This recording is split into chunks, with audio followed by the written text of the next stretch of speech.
Hello mga beshi! Good morning! So, andito tayo sa bahay ni Ramram. Kapag umuwi ako mga beshi, tapos may pasok siya, kinaumagahan, ako yung nagbibihis sa kanya.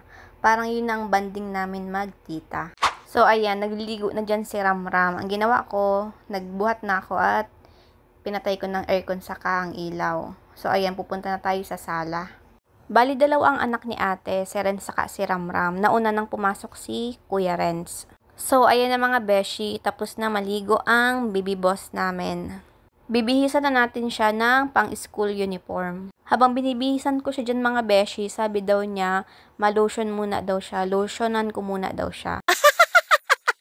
Naghahanap man kami dyan ng lotion. Sabi ko, nasan ba lotion nyo? Sabi niya, dito tita oh. Si Ramram pala ay 5 years old. Pero ngayong darating na March 15, 6 years old na siya. So yan.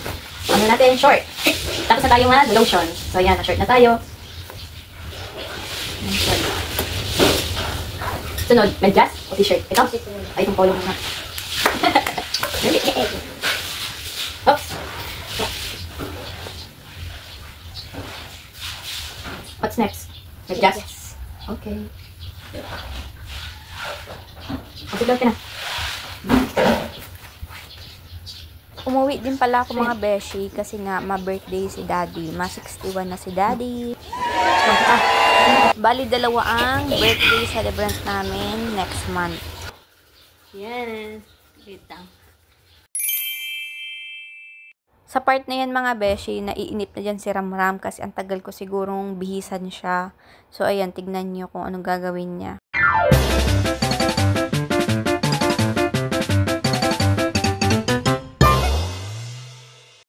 At nilayasan niya ang tita niya.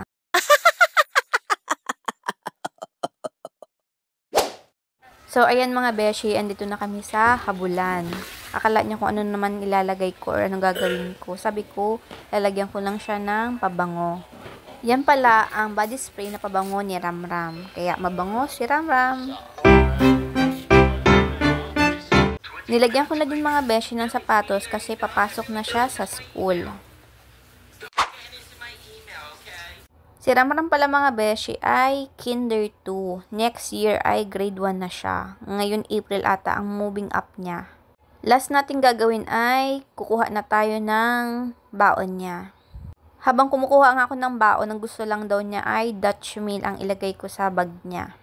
So, ayan na, ready na pumasok ang super pogi naming baby boss.